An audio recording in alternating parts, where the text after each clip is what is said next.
afterwards, and also so that folks that weren't on the call can kind of hear from some of you about kind of how that went last session. I know we're diving really deep into some of the work you were doing. So who wants to just kind of share some of your thoughts since last session?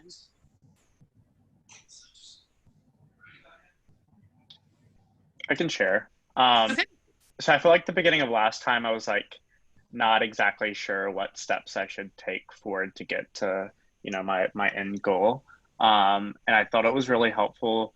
So my goal is to like essentially come up with some sort of structure to help with like content moderation on social media and like getting a balance between like democracy and like freedom of speech on those platforms. And so I think there was just a lot of issues within that. And I think a really key part of that is focusing in on one issue. And so that being like hate speech. And so when I was planning out my steps, really just keeping one issue in mind and moving forward from that and realizing that if I, you know, as I go forward in that, I can start to expand, but really honing in on one particular issue. Great. We have one other share, just something that a reflection from last week that really stayed with you, maybe one of those, a thorn or a rose, right? Something that really stayed with you from last week.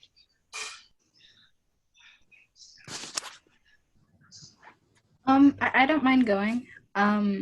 So one thing that kind of like stuck with me is like, I said this last week, like when Jose was presenting, I kind of forgot that like mental health was an aspect that I needed to take into account when addressing issues within like the LGBTQ community and like within the Black community. So my thing is I want to like educate both parties, and I feel like part of getting everyone on the same page is starting the conversation, and I feel like that might be a good place to start, like starting to like create a space within whatever I'm a part of to try and get that to that area, because I feel like that might be important. Brilliant, brilliant. All right, so we're gonna, it looks like we have a lot of people on now. I see Christine got in. Sorry for the confusion. So I'm going to welcome everybody. This is our last kind of full session with this. Next week, it's all about you and where you are with your action plans. And my goodness, I can't wait to hear. I've had the pleasure of kind of being a part of hearing bits and pieces from you over the last few weeks. So next week is gonna be so amazing. But today I'm gonna pass to Adnan and talking about a critical piece of all of this, which is measuring our impact and understanding kind of if all the work we've done today actually does anything and how we figure that out. So Adnan, to you. Okay, I'm gonna share my screen and hopefully you can see the PowerPoint.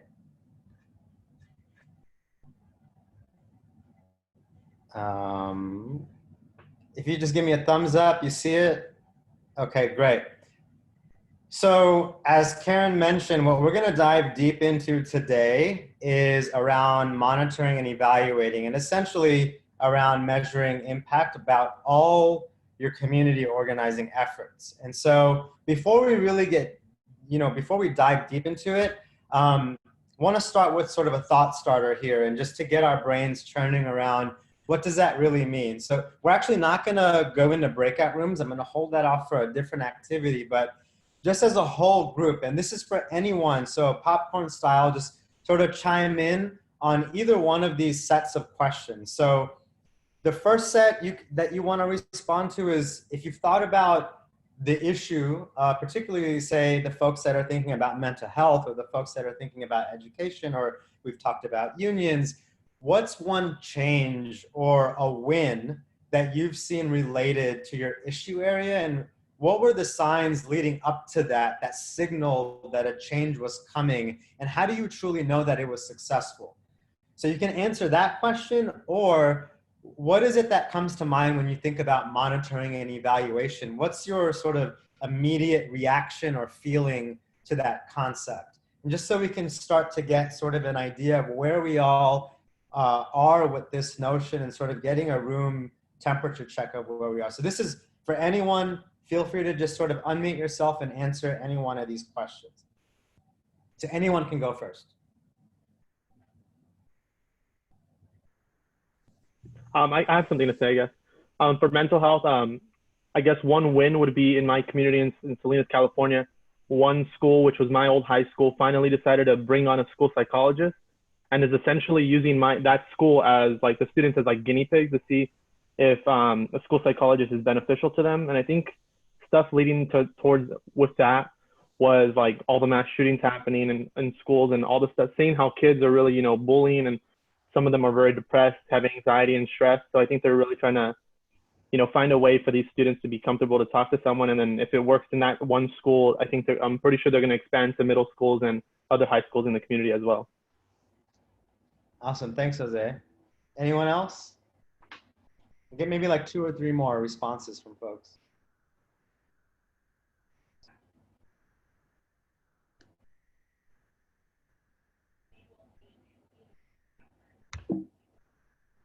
I can go, but I don't want to talk too much. So yeah, I think last week with the big tech hearings, like that was a huge sign. For me, like it wasn't a direct, like there was not like a direct relation to my end goal per se, but at the very least, it showed a commitment from Congress to hold big tech firms accountable. Right. What about someone like, how would you define monitoring and evaluation, or say any response is a good response. You can say I love it, or like this is something I loathe. Like what's your immediate reaction when you think about monitoring and evaluation? How do you think about that concept?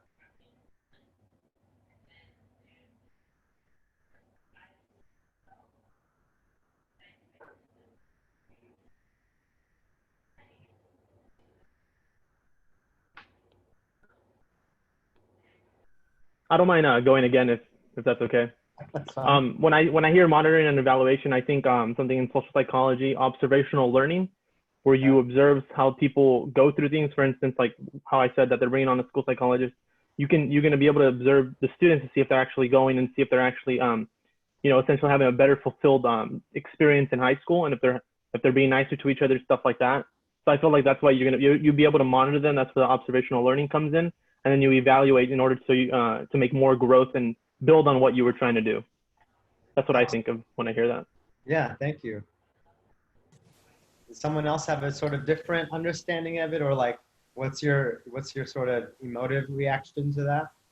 I think Go ahead. So I kind of think of evaluation also as you have criteria for how you're trying to make a judgment and evaluate the overall success of something, whether it's a project, but I always think of it as measurement. So, there's something you're trying to measure.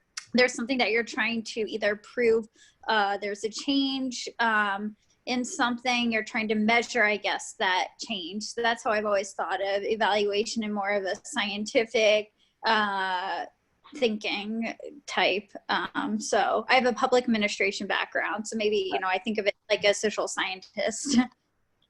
Yeah, and that's one of the perfect perspectives that we're going to need today, actually. So thank you everyone for sharing. So, when we talk about monitoring and evaluation, monitoring is quite literally just that. It's just the process of tracking all your activities and the efforts that you're doing towards that ultimate goal. Monitoring in and of itself isn't something that is really there to say success or failure. It's just about looking at what's happening or what's not happening.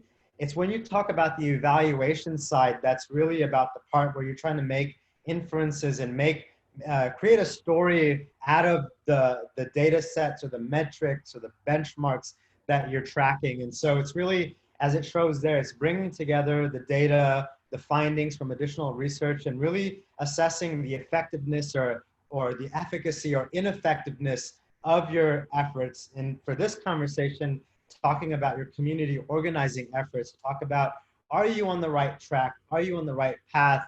And that, is it informing whether or not you should continue or discontinue some of the practices or strategies that you're going to be doing towards your efforts, and the different elements that play into that.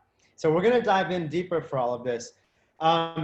So one of the major components that you have to think about at the highest level when you're thinking about the issue at hand that you're trying to really affect change in is really thinking about both your theory of change and your logic model. And, Michaela, I think, coming from a public administration background, I'm positive this is probably not the first time you're seeing something like this.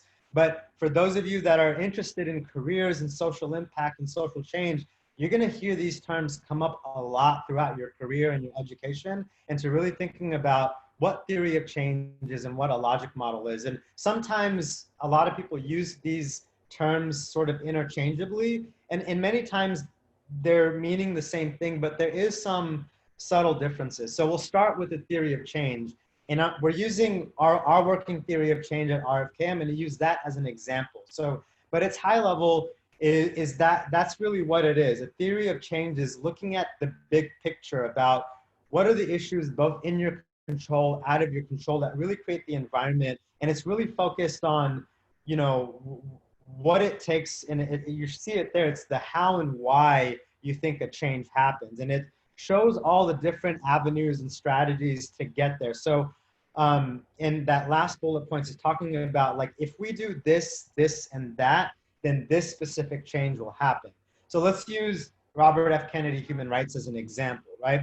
At the foundation, what really informs our work is talking about the unfinished work of Robert F. Kennedy's fight and pursuit of justice and peace and equity within the United States. And we're talking about issues like farm workers' rights, civil rights, and voting rights, and racial equity. And we can run the gamut down of all the different human rights and efforts that Robert F. Kennedy would have continued to be fighting, right, to this day. And so you think about Robert F. Kennedy, that's sort of the bedrock of what drives our work. And the vision is sort of the thing that we're really looking for. And we use a snippet of a quote that Robert F. Kennedy used is, "Tame the savageness of man and make gentle the life of this world," right? And so how do we get to a place where that's sort of the reality and the world that we live in? And so at Robert F. Kennedy Human Rights, we do it through a few different ways.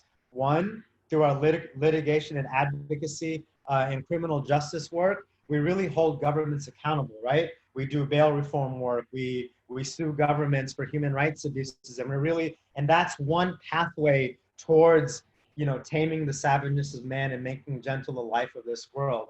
The other avenue that we do is our Compass program that really engages with the business and investment community to really ensure that the business community and the investment community is ensuring that their business practices and their strategies and methodologies are really aligned with human rights norms, right? And we understand that and we accept that as an environmental factor that really significantly promotes human rights or really detracts away from protecting human rights.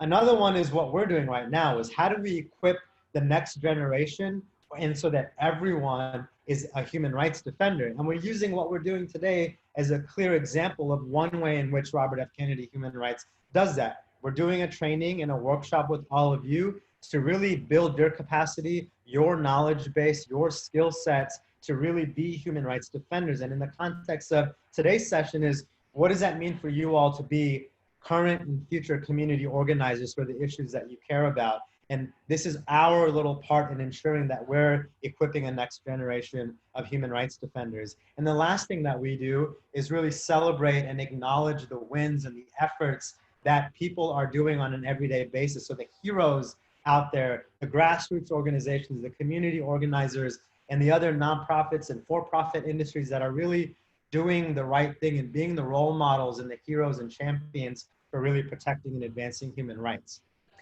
And with logic model, with theories of change, these are, you can get creative with this. There's no clear-cut formula with this. And obviously with the simple Google search, you all can look at different varying versions of different theories of change. So I'd urge all of you at your own time and convenience to really just look at, if you're looking at unions, look at different unions of what their theory of change are. Look at a mental health organization. Look at, engage with Christine and look at what their theory of change looks like around trauma and healing. And I'm sure she could add a lot of light to that. So there's a lot of things that you can look at and look at how different organizations and efforts really define their theory of change. The next piece is really around the logic model.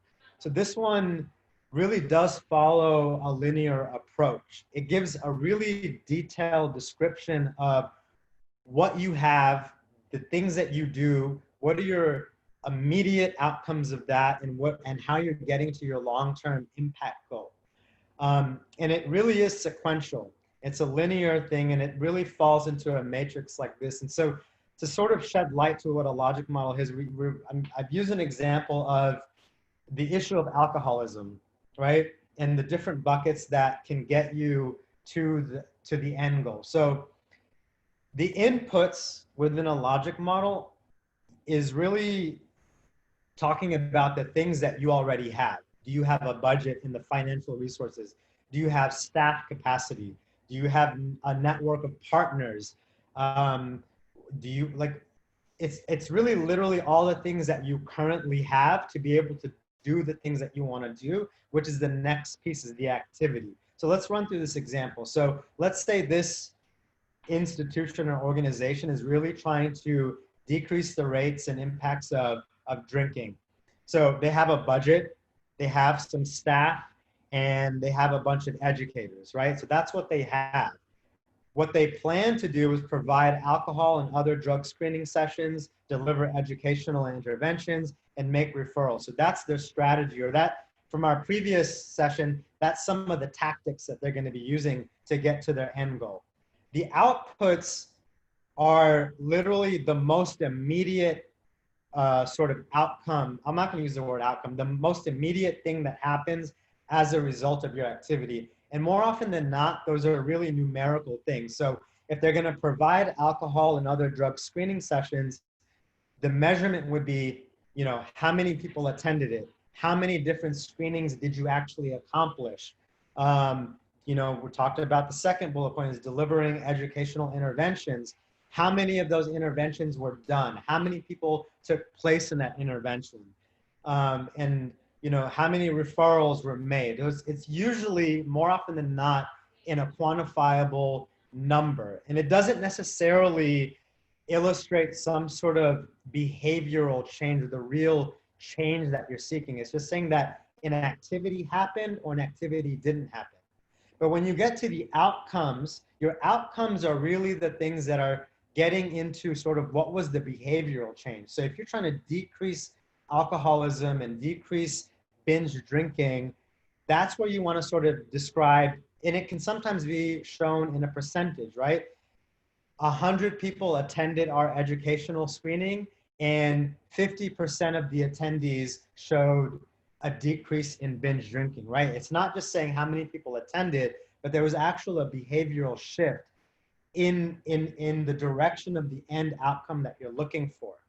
And so I'm not going to read out every little thing, and you're going to get this PowerPoint. So when you have time to really dive into this, you can look into it. But the high level inputs are what you have. Activities are the tactics and strategies that you're going to actually implement.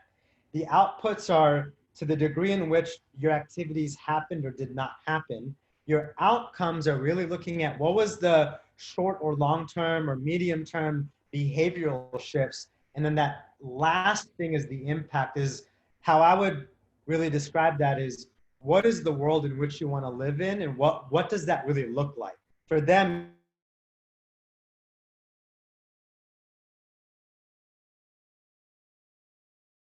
say, if you really want to fill this out effectively, I would urge you not to go from left to right, but thinking about how do you keep your end goal in mind and work from the right to the left. If your end goal is everyone has equitable and affordable access to mental health care resources, work your way backwards and thinking about what are those sort of short-term outcomes that get you there. What's the output? What are the activities you need to do? And sort of go back and forth and iterate and sort of adjust that logical framework. I'm going to stop here for a second and see if there's any comments or questions, or if our guest partners want to add anything to both theory of change or logic model before we move forward. So this is open to Mona, Christine, Marissa, or the STTP team, or any of the students that have comments or questions.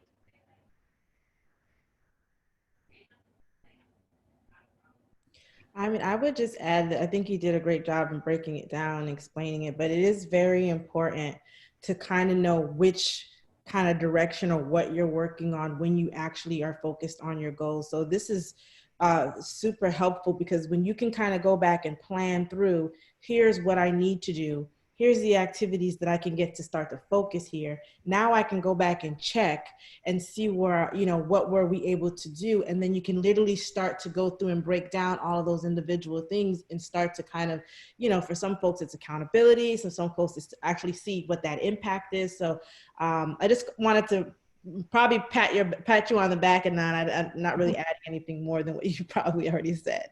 Awesome, thank you. And to what Christine said, it's try working your way from the left to the right, try from the right to back, because the two directional approaches will help you refine your focus. And remember, it's an iterative thing. So you don't have to feel like your first go at it is going to be perfect. And it's a muscle you have to constantly exercise. And it's an understanding that the more you put this into practice, the more it'll start to make sense. So if you're feeling a little overwhelmed or sort of if this isn't making sense, I want to acknowledge that's a completely valid and a right place to be if this is your first interaction with this, because it isn't just this one-off practice. It takes a while to really hone in your understanding. Any other comments or questions around this part before we move forward? Yeah, the only thing I would add is, you know, both Adnan and Christine mentioned kind of how much is, but look at this as something really exciting, because you do this part well, then the rest of the work in front of you just becomes clearer and more refined, and you can celebrate. So approach this with kind of that, you know, uncertainty that Adnan mentioned, but also with real excitement, because it's so cool when you get this right and it becomes part of what you're doing. Yeah, and if I may, thank you, Adnan, for doing this, because I think you're so clear and beautiful, and like I wish I'd known you 10 years ago. Really great. But I want also just to not for folks not to feel overwhelmed, and if folks, you know, as we're ending this process, I know folks are like have been and writing things down. Like this is one good start to thinking about putting your ideas to paper, and I think, as I mentioned before, like just being clear about what you want and this is how you're changing the world, you know, and your contribution to the world. And is hopefully as you meet with grantors, I can't talk about grant making institutions or funders and folks like that, like they want to see like this kind of thing in a very clear way. Like, what are you doing? And like, what are how are you going to get there? If you do this, then what will happen? So it's a lot about impact and like, making clear about how you want to change the world. So thank you for doing this. Of course. And, you know, again, I'm going to be introducing a lot of stuff today, and you're going to have access to everything that I'm introducing, because I already sent you all a couple of documents that we're going to work in real time today, but you'll be able to save this PowerPoint as a place to just kind of refer back to in case we move fast on some things. So remember, just treat this as an introduction to a lot of foundational concepts and understandings that you're going to find yourself having to apply in multifaceted ways in multiple arenas in all your organizing efforts. So the effort today is really to just introduce a lot of things, but with no actual expectation that you're going to walk out of today's session with like 100% competency in a lot of this, because it's something that you're going to have to practice a lot. So what we're going to do now is we're going to actually break out into our breakout rooms. And I believe Karen's going to help break us back out into our breakout rooms that we were in last time. So you're going to be sticking with your issue area. And what we're going to do is within your groups, you're going to take some time and try to take a stab at making your own little logic model. So if you're the group that's thinking about mental health, and if from everything I've heard so far is, an assumption I'm making is that if your impact, right, that column 5 is every citizen has access to affordable mental health care, right? That's the world in which we want to live in. What are the things you need? What are the resources and inputs? What are the things you need to have? And talk about that. Think of 2 to 3 activities that you could implement as your tactics or strategies to get to that. And what would be the outputs that you want to measure? So what are the indicators? Meaning, is it number of clinics that are providing affordable health care? Is it number of doctors have, like whatever those outputs are, discuss that within your group. And what are the behavioral changes that you want to see to get to your end goal? And I understand that this is going to be the first time for some people to go through an exercise like this, which is totally fine, but we got to start somewhere. And so what we want you all to do in your breakout groups is just take a stab at it, even if you don't finish it, but just to start the dialogue, to get your brains churning sort of beyond just the sort of scattered thoughts around tactics and strategies. Think sort of linearly about some concrete things that you can do and measure to get to your impact, and sit on that for a little bit within your groups. And then we're going to have a couple of groups sort of share out where they landed on some ideas that they had to start filling out their own logic model. And then how long do we all have in our breakout groups? So let's do about 10, about a solid 10 minutes to fill out as much as you can, and then we'll share out for like 5 minutes. Perfect. Okay, and Adnan's going to jump between sessions this time. And hopefully, I'm on vacation, so I don't have all my lists. So I'm hoping that I got you where you belong. If you feel like, I mean, all of this, all the groups will be fine, but if I messed, sorry, and we can go from there. So here we go. It's totally fine. If you're in a group that's not your issue, it's really not the main point. The main point is to get in the mindset of how to think about this model.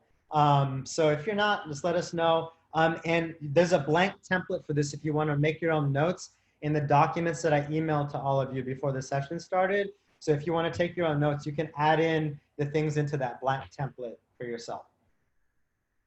Excellent. All right, here we go, guys.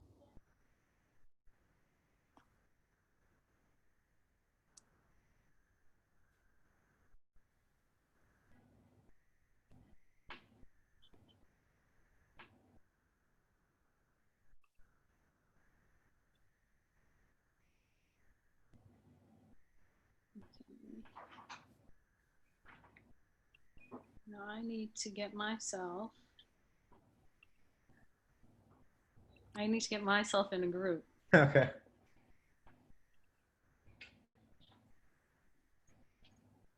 And if I don't float, it's fine, because then we can just moderate the conversation afterwards.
Yeah, my thing got disconnected from the breakout room.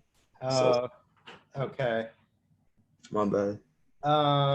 Let's see. I don't seem to have the control to put you back. Let me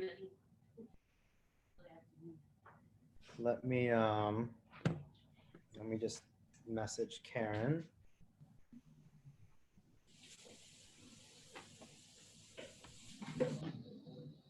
What group were you in? The racial justice one, I think. Okay. Yeah.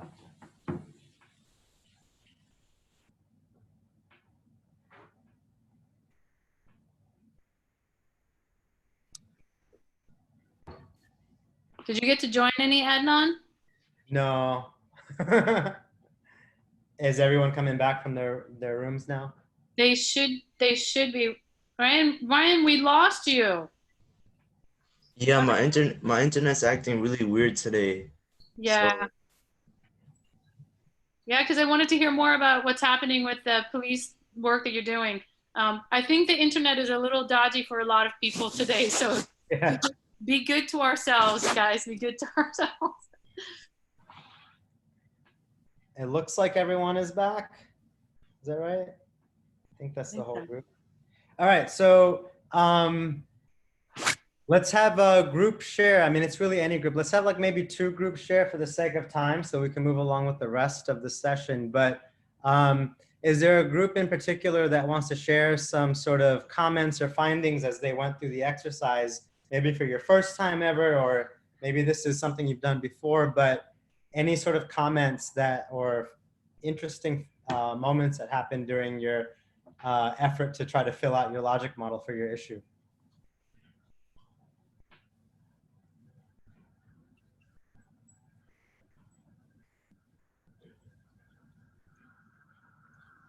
Maybe someone from the racial justice group, maybe, or mental health. If anyone wants to share.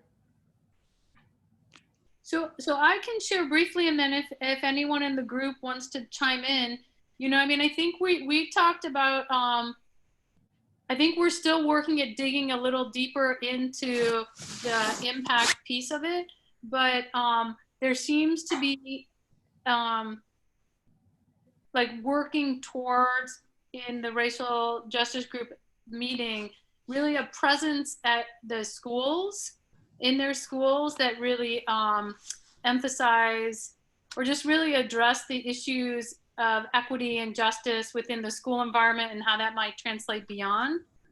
Amber or India, I know Sarah's having some challenge. Pia, anybody want to add in? So we were kind of discussing and starting to fine tune a little more.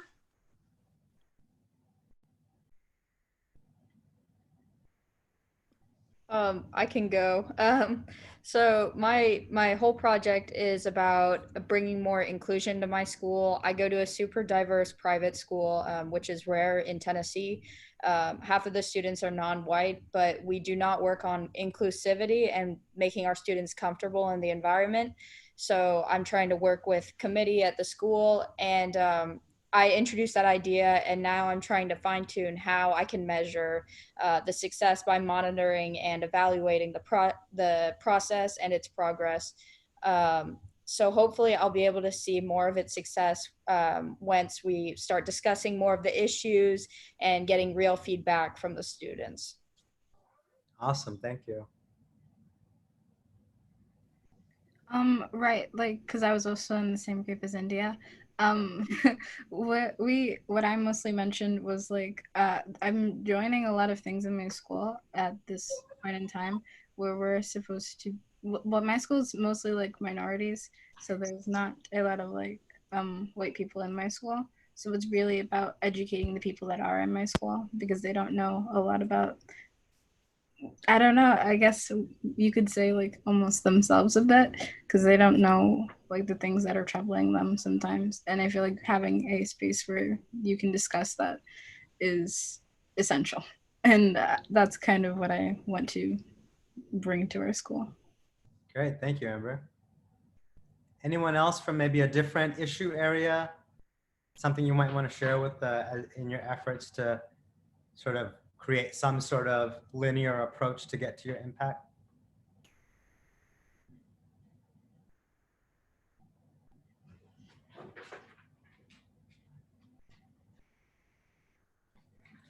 Don't be shy. We know that work is happening. Come on, you guys.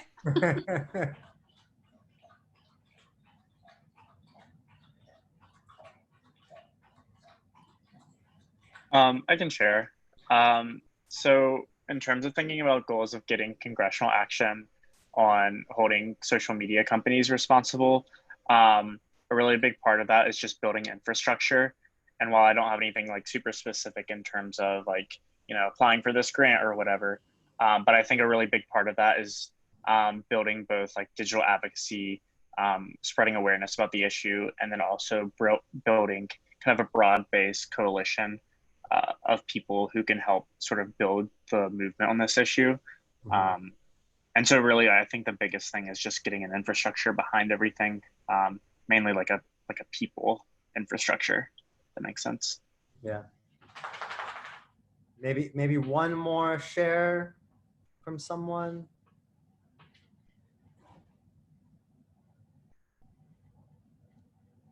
I can say something.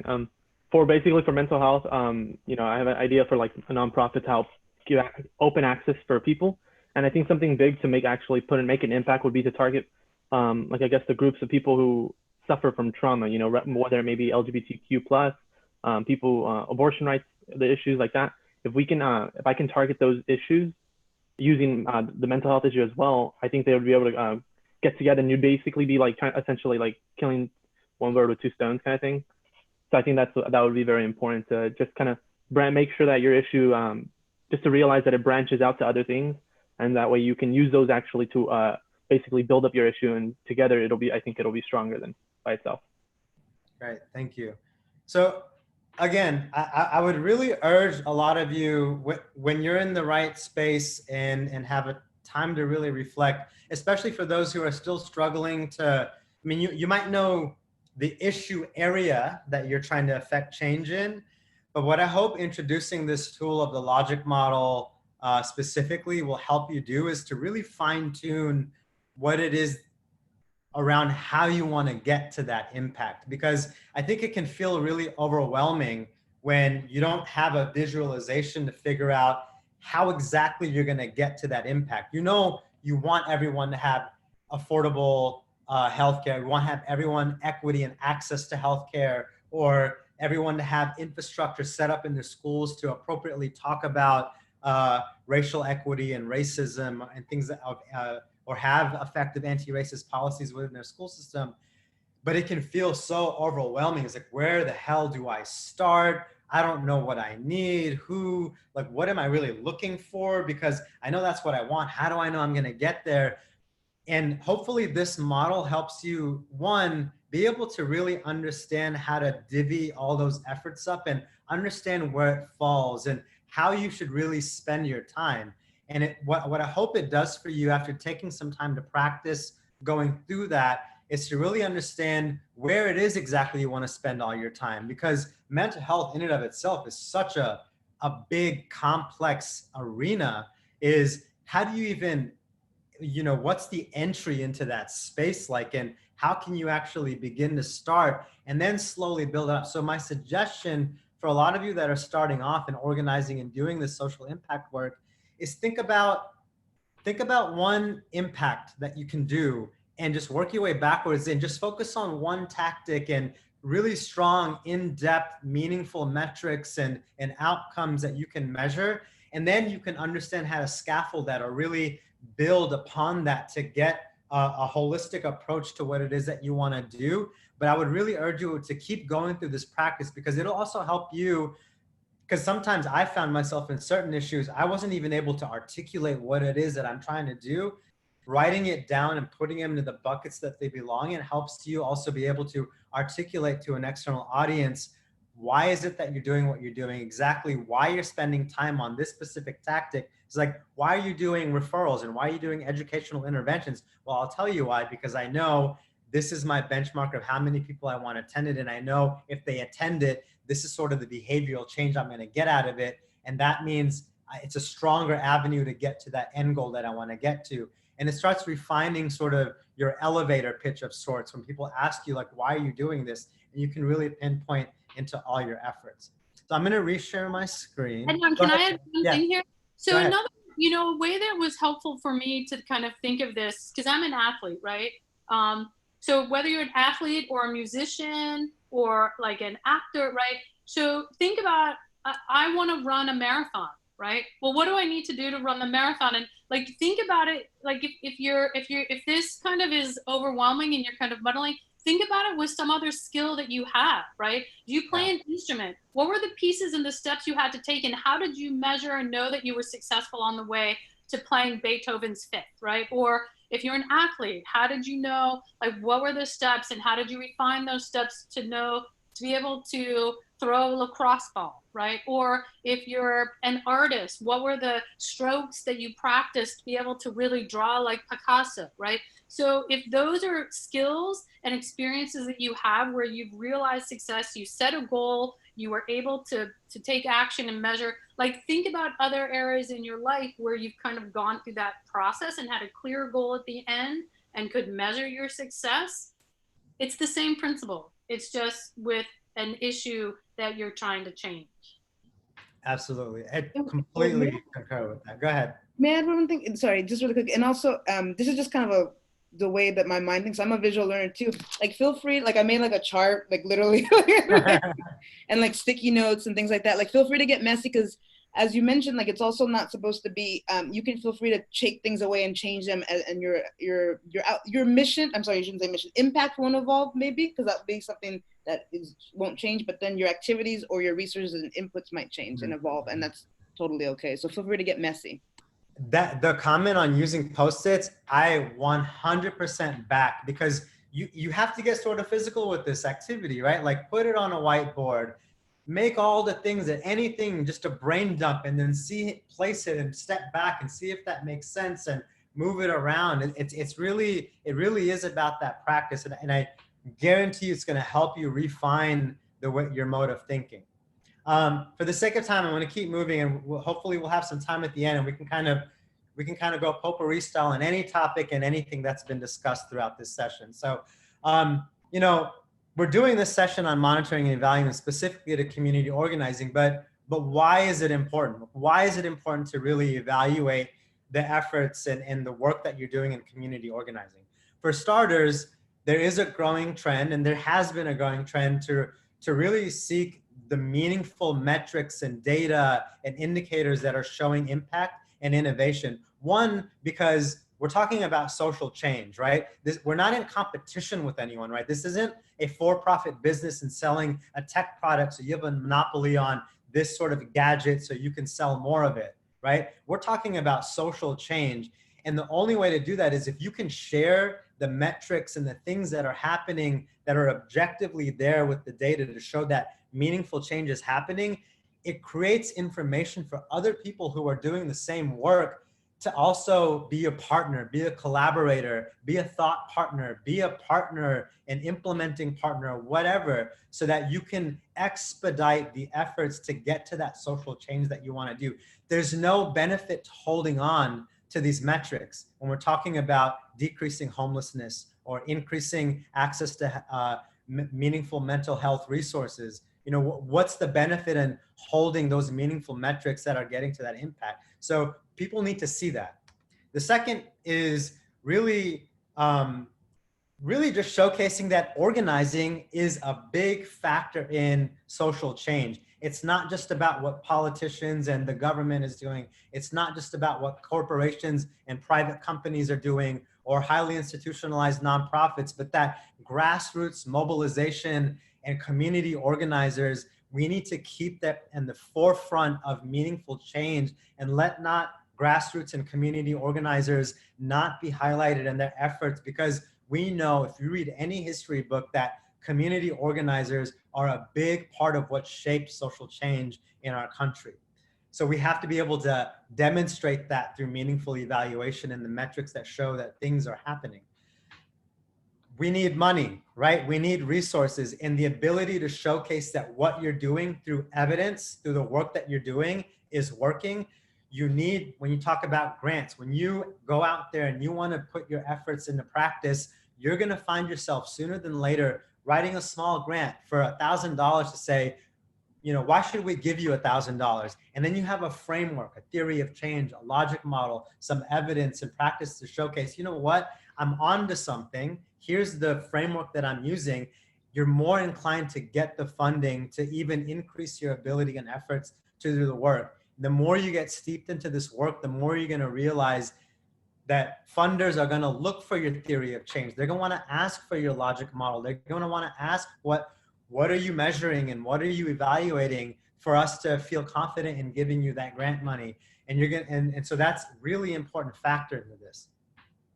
And honestly, at the end of the day, all of this is for nothing if we're just doing one-off efforts to do what I call Band-Aid fixes to societal issues. That when you can really look into the practices that are really working through the evaluation and monitoring of your events, we can really understand systemic change and the kinds of things that point to the direction of the efforts that we need to do to affect systemic change versus one-off changes that are just a Band-Aid fix that might bubble up and show themselves again, because we're doing this so that there's sustainable things at hand. And that's at the heart of community organizing, is ensuring that the work and the fight is sustainable and isn't dependent on anything else outside of the community. And so, you know, before we get into what you're measuring and what it is, the specifics, there's some core concepts and values to really be effective in evaluating organizing efforts. So the first one is, it has to be participatory. This isn't some academic study that you need a third party. We're talking about community organizing. You need the community and the people closest to that problem to also be equally as part of the people evaluating the efforts of it. So it has to be participatory. When we talk about human rights education, it's participatory in nature. The learner, the educator, the community partners are all part of it equally. The second part is that it has to be really forward-looking and in the now. Is like, what can we do? I mean, it has to be reflective to a degree, but it can't be purely reflective. It has to be looking forward, and what are we going to do forward? How do we iterate or change our process based on the evaluation? And how do we really stay in the now and really improve on our current practices so that what we do tomorrow is improved, and not just being critical of what we've done and we're spending too much time just being reflective only. And I brought this up last week, but this is probably one of the most important philosophical things that you have to take into your evaluation is really that evaluation and community organizing is really based in learning. It's not about whether you've passed or failed, or did you succeed or lose in an effort. It's about, what did I learn out of that? Did I learn something about my own weakness? Did I learn a weakness or strength out of our own organizing efforts? And what are you learning about this? Because remember, this is a long-term commitment, and it means nothing if you're just constantly sort of judging on a pass or fail spectrum on your efforts, because then you're losing out on the learning and the real golden nuggets that you have to get out of that. So remember that this is a learning process. And that evaluation should be done in real time. You know, a lot of times academic studies take a long time. You're doing focus groups over a long period of time, and you don't get the findings right away. And then at that point, we're talking about real life issues. We're talking about community members that are facing issues in real moment. So there's no benefit to getting findings and results of how people are feeling, or if certain tactics are working or not, or what we've learned from that. If it's a year on out, a lot of things could have happened within that year. So what are you thinking about to get findings out in real time? It has to be respectful to the culture of organizing, right?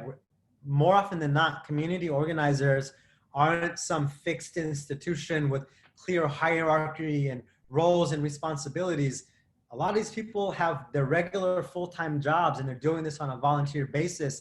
Their skill sets are varied, and so you have to respect that people are coming from a diverse group of socioeconomic status, the demographics, racially, ethnically, gender is varied, the skill sets are varied, their ability to commit to their time commitment is varied. And so you have to kind of really place that and respect that. And when we talk about the culture of organizing and really put that into place. One of the biggest things, right, while we have to focus on the issue at hand, we're talking about community organizing and the ability for community members to sustain the fight. So if your focus isn't on building leadership and leadership skills amongst those community members, then you're not really doing community organizing. There has to be a strong focus on leadership development while balancing the focus on those wins around the issue at hand. So you have to really think about, what is it, those strategies? Remember, in the logic model, what activities are you doing to really build skill sets in leadership development amongst, you know, a single mother of two from a low income neighborhood? She's trying to fight issues on education, and understanding that she can be the expert and not some third party person who's part of a big think tank and is a fellow, but they are just as much of a stakeholder in this, and we have to focus on monitoring and evaluating their ability to become a leader on this. And the last piece is really a focus on evidence rather than trying to prove something as being true or false, and building up the evidence case to say our efforts are actually bending the arc and really moving us to a place of getting to the impact that we want. I said a lot there. So I'm gonna stop for a second and give a couple of minutes for some of our partner folks like Marissa or Mona or Christina or Speak to the Power team to sort of shed light into any of these bullet points that you wanna add perspective on.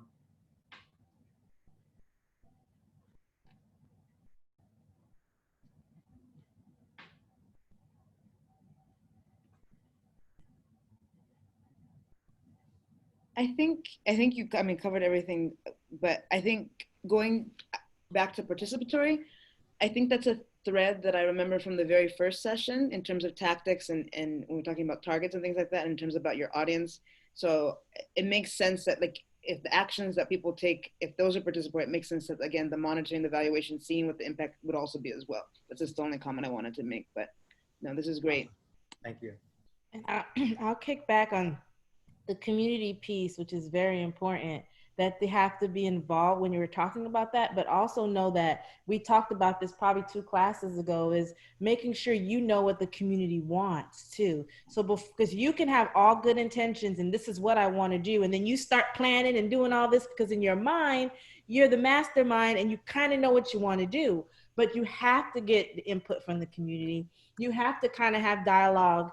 Either these are some of the things that could be a part of your process: collecting surveys, setting up a couple of community dialogues so that people can give feedback. So when you start to do what you need to do and you start to start your footsteps, that you're really making sure that you actually are doing and voicing the community. You're having the input and things that you know that people outside of your great self that want to change the world are making sure that you stay focused. And this is what we want here in our backyard.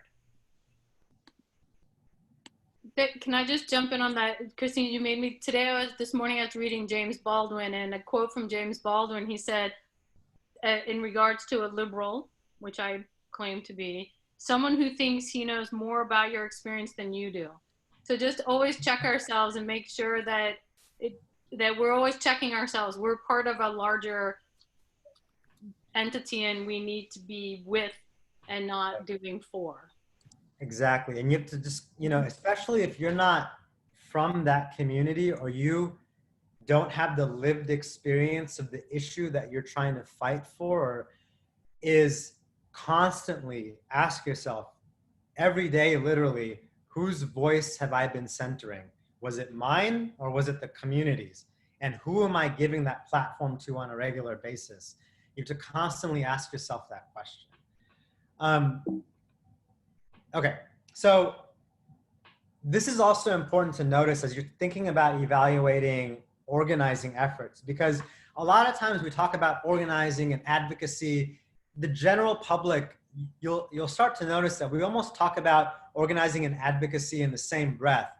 And while a lot of that is true, there are similarities and there are differences, and it's important to understand the differences as it affects your way of evaluating the efficacy and efforts in organizing. So first, how are they the same? They're same in the sense that both advocacy efforts and organizing is a long-term commitment. I spoke about it earlier. We're not talking about one-off efforts and band-aid fix to an issue. You're talking about a deep, long-term commitment to something, right? In that they're both long-term. And so just mentally speaking, you have to really, really get yourself into that mindset.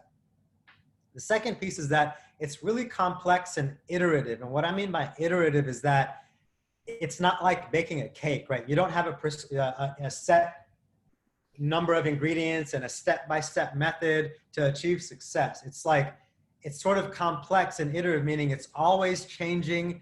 I said it's a learning process, so you're always changing your efforts. So one thing is to just not get too comfortable in one mode of working, because it could flip at any moment. The legal landscape could change, societal issues and the political climate can change, you name it, and you have to be willing to move with that and be adaptive. Your ultimate goals, right, the world in which we want to live in, you can't be bogged down and get defeated if some of that isn't so readily measurable. Those end goals by nature are very ambitious, and it takes a long time to get to that, because clearly we're tackling issues because the world isn't perfect. And there's such a vast majority of people living without access to healthcare, in homelessness, without lack of proper education, that to get to that end goal, a lot of that isn't going to be so readily measurable. So something we'll talk about are what are those interim or their intermediate benchmarks that we want to start measuring before we can measure that end goal. And so don't feel defeated on this. And this last piece, do not gloss over it. This requires a lot of collaboration, and it is incredibly emotionally tolling. And please do not underestimate the emotional toll this can take on you.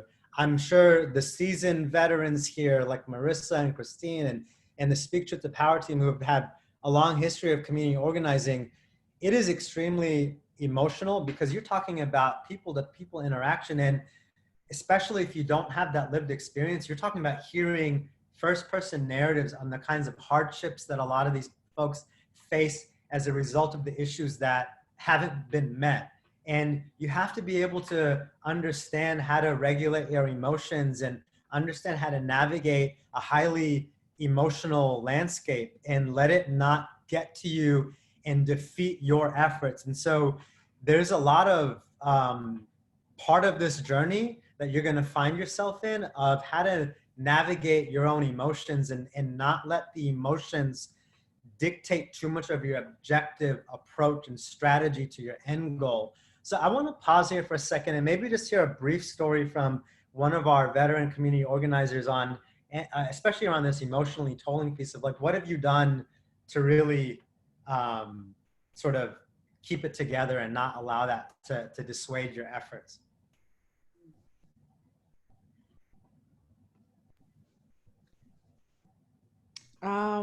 You know, I think sometimes I've had to take a step back, especially when you kind of get into the trenches.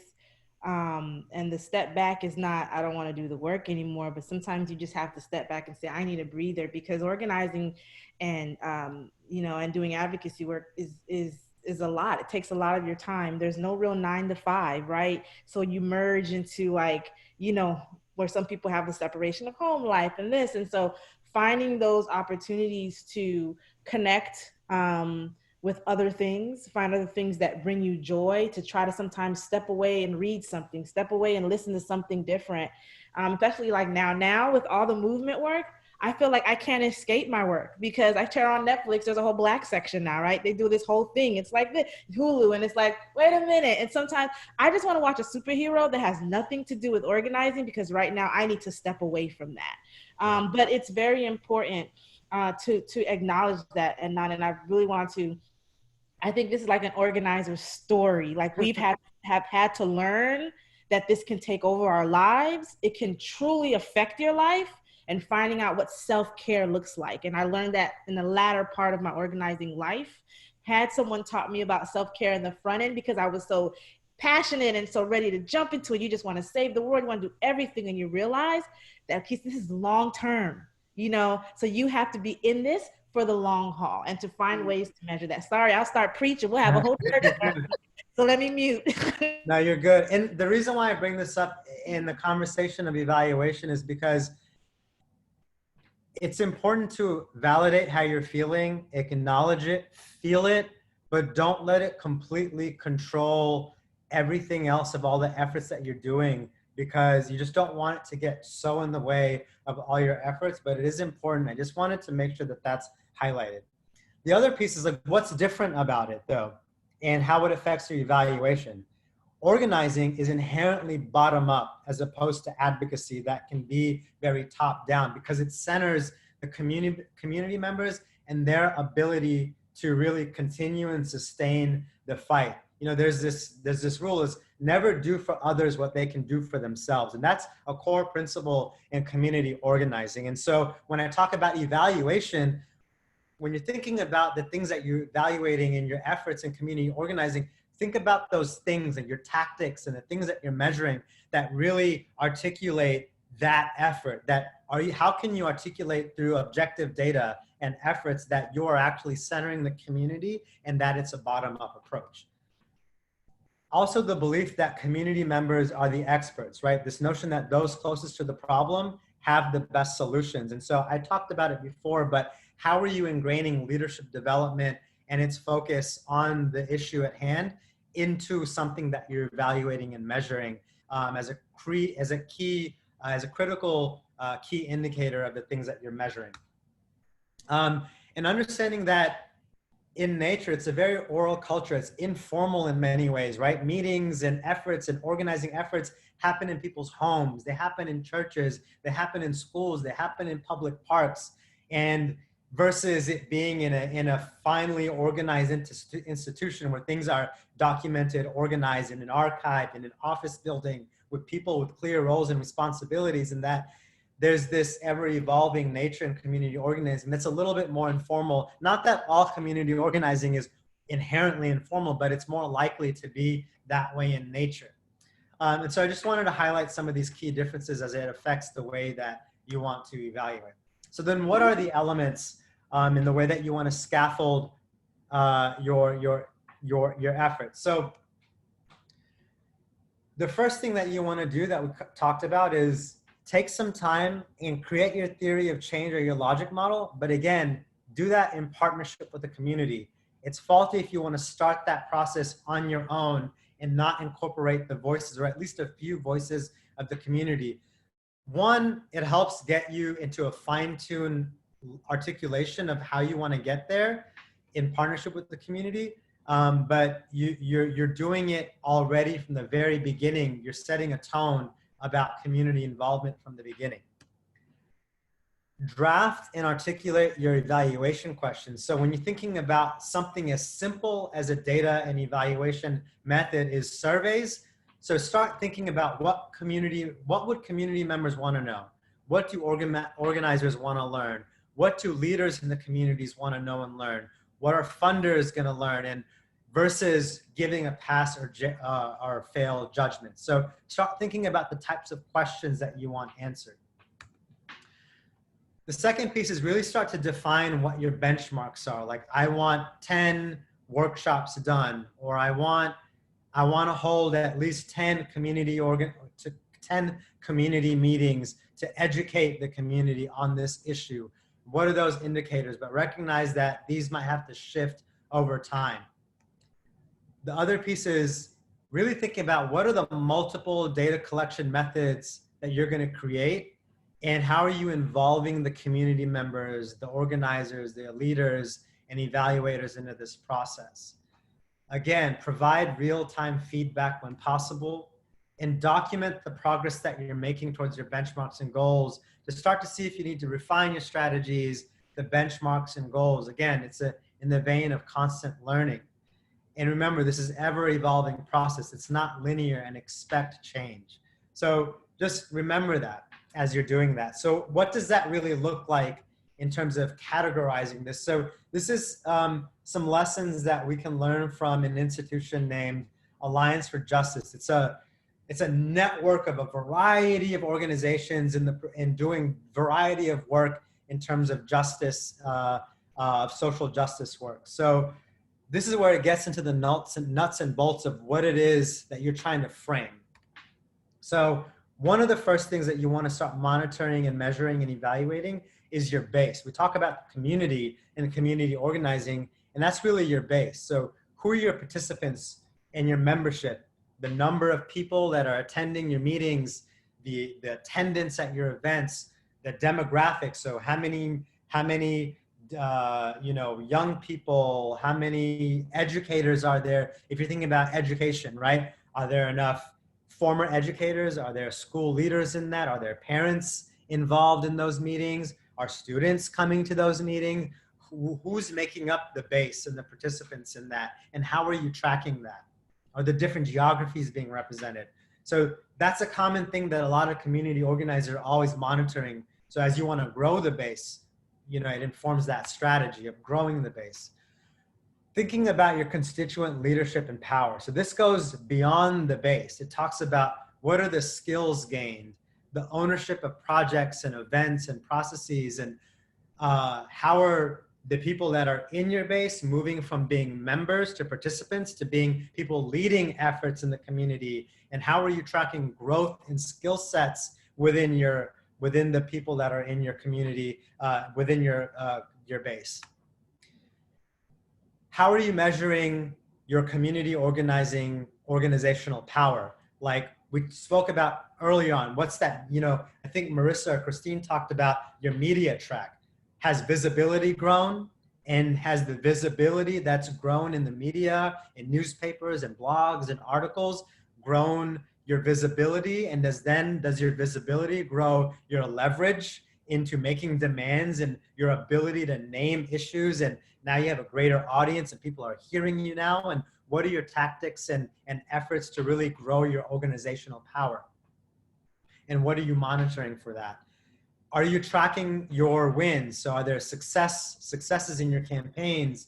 Have there been ways that you've actually demonstrated power? Like, was there a legislative change that happened because of a demand and issue that your community organizing efforts have called out? Was there a shift in relationships where maybe you were speaking to different institutions within or community-based organizations or political leaders that were maybe your adversaries, and all of a sudden they've become on your side? And was there a shift in those relationships?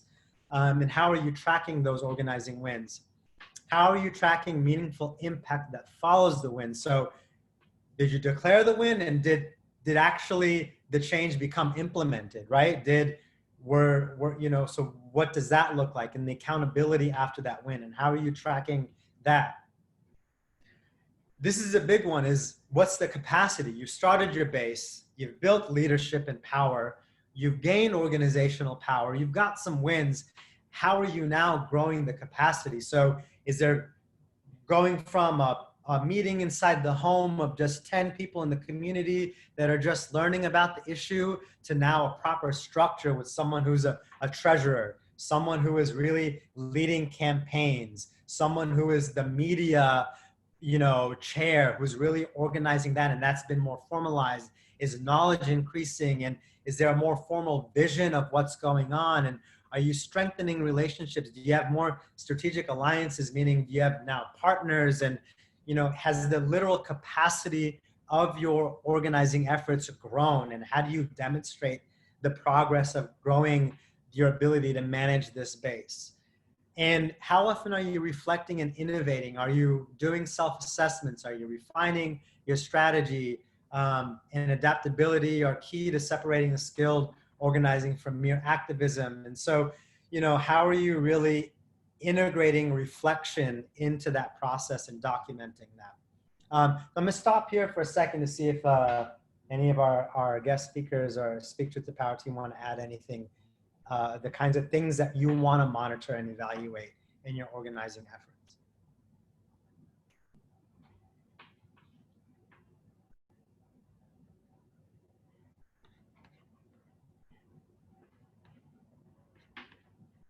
I think one of the, I think you listed all these are important, but I think the thing that sticks out to me more or stands out as super important is reflection and innovation.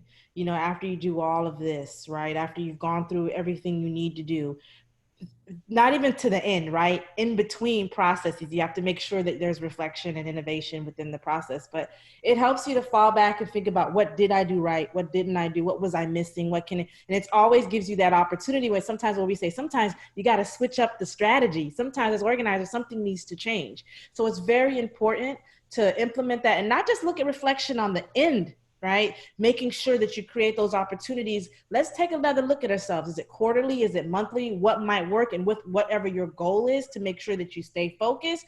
And also sometimes something triggers and it's like, oh, wow, I forgot this, or I learned this, or we learned this last time. Let's implement it now. So just keeping in mind that reflection is not just at the end game, but making sure that it's sprinkled throughout your process. Absolutely. Thank you. And so the last thing that I'm going to touch on, I'm not going to go into this in detail. So how does this round out? Like, you know, what is a framework and why do we use a framework? So I'm giving one example of a framework taken from Alliance for Justice that I would argue a lot of community organizers could relate to. This framework is, now it's putting all of this into a visual template that you can start using. I sent you all the example, right, around sort of the categories that we just walked through of constituent leadership and power, organizational power, organizing wins, meaningful impact, the capacity of the organizing. And so giving examples of what a benchmark could be and what are the methods to collect that data could look like. So you can look at this on your own, but I, at the minimum, wanted to provide you all with the template. So whatever issue at hand that you're going to be running with, start to embed this into that issue and start altering this template and take a try at it and see how you can start creating your framework. And it'll start to inform you what are the things that you want to accomplish within a specific category, and saying, okay, I've done all this, but maybe I haven't focused enough on leadership and development, or I'm not really focused enough on organizing wins, and how do I get that, and how am I tracking that? And it starts to give you a framework of how to really document all the work that you're doing in sort of an organized way. So when we're done with this call, that's part of the homework here. Is I've sent you all that template along with the blank template, so you can sort of cross-reference that and start filling out your own version as it relates to your specific issue, and start trying to take a stab at filling that out and use it. And maybe that might influence what you're going to present next week about really sharing your action plans, and maybe how you're going to start documenting the types of things that you want to start measuring and monitoring and evaluating out of that. So that's at your own time. I don't think we'll have time to do that as a breakout group today. So again, I just wanted today's session to just be mainly informative and give you a bunch of different things that you can then take with yourself and really digest on your own time, and see how that affects the way you're thinking of your action plans and the things that you're going to present. And I'll share this PowerPoint so you have a lot of those bullet points there to think about as you create your action plans. But in the last 5 minutes or so, to sort of close in our reflection, this is, again, popcorn style, is answer one of the two things. Was there an aha moment or like a light bulb moment for you throughout today's session? And we would love to hear that right now. Or what is one thing you plan to do immediately in your issue area as a result of your learning or discussion today? So this is open to anyone, and I'll stop sharing my screen. Or I don't know how I can. There's just one thing I want to mention is, as you walk away from this session, you know, you've been given a few different templates to use. You were given one in the beginning that outlines your goals and your targets and your tactics and measurement, and then you were given some today from Adnan. Really think about what works best for you, and always with the image of what is that change that you're looking for. What is it that you want to see? What does that change look like? use the model or template that works best for you as you start to really refine your action plan. So don't feel like you have to use one or the other. Use one that really makes the most sense to you and really highlighting all that we've covered over the last 4 weeks.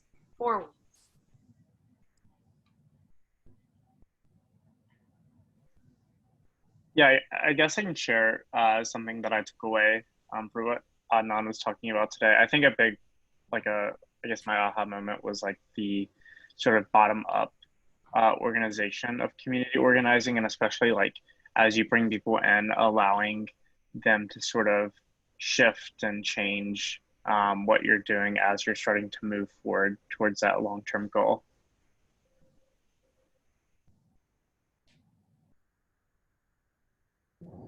Awesome. Okay. I thought someone was gonna. Go ahead.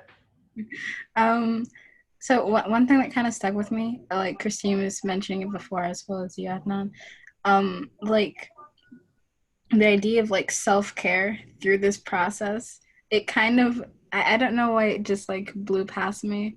I'm kind of like, since I've gotten into like this kind of like, I want change kind of mindset, you kind of just keep going forward, and it's like, I need to learn more, I need to do this, I need to do that. And then you forget to just stop and sit and think about the things around you, think about how you're feeling and stuff like that. So that was just a big, like, oh, right. Can I just piggyback my first real aha moment about that after going hard in a real important campaign in Mississippi after a community meeting on my birthday, okay? And the community loved me so much they had bought a cake for me so that after we had the meeting, I would share my birthday with me. I fell out. The community members had to take me to the hospital because my body said it's over. So on my birthday, not with my family, but with the community that I love, you know, that was the day that it took me to realize, and the community telling me, yo, you need to slow down.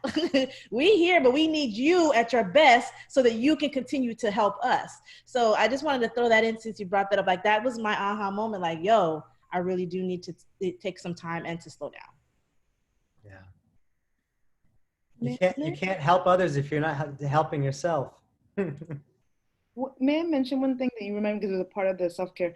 Just a reminder what you had brought up in terms of like, you made me think about privilege too. And I've worked with communities, and we've done more in advocacy where we've brought people to different communities. And this is why organizing is better. But also how people were grieving, and those people had to comfort the people who came to do advocacy. And it felt so wrong on so many different levels. So just a reminder that like the folks that, when you work with people in communities, like that power dynamic, I think changes a lot. And then also, and even as community organizers, we have to be aware of privilege all the time and the different things and what that means. So just being aware of that across everything. Yeah. And then we're right at time. Yeah, I just want to add, you know, we talked about this, I think, in one of the first sessions, and so many of you are honing in on your work, which is brilliant. But I know that you all still kind of feel like there's so many things I care about. And this is kind of along the self-care line. Bandwidth. Don't feel you have to do every single thing that comes across your plate, particularly when you're in school, because there's so many clubs and there's so many this and so much of this going on. Own what you can own, and don't feel bad if you can't do more than that. Like, that's fine, but do what you can do in a healthy way, the best you can, and that's going to bring about change, and that's what we need. Absolutely. All right, so we thank you so much, Adnan. Thank you, everyone who hung in here to the end. I know a lot of people had to jump off. We will be sending out the PowerPoint. You can always go back to recording, but next week is all about you. It's about you sharing with us where you are so far with your plan. The expectation is that in 5 weeks, you haven't come out with a complete community organizing plan. That would be pretty amazing, considering that you probably have other things going on. But we want to know where you are right now.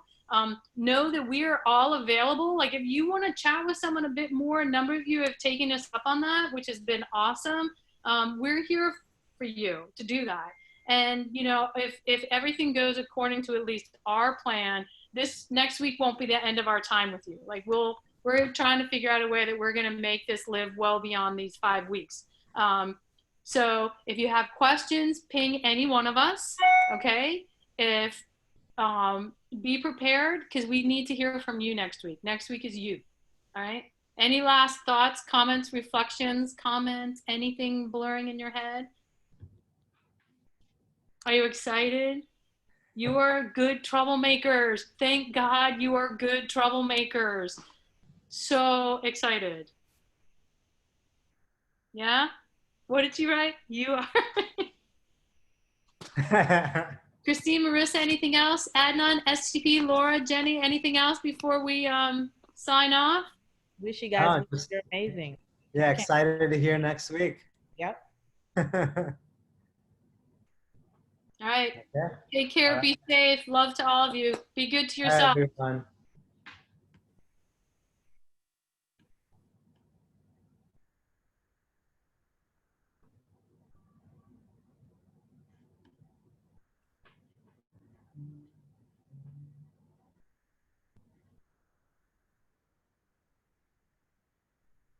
Are we hanging on to debrief?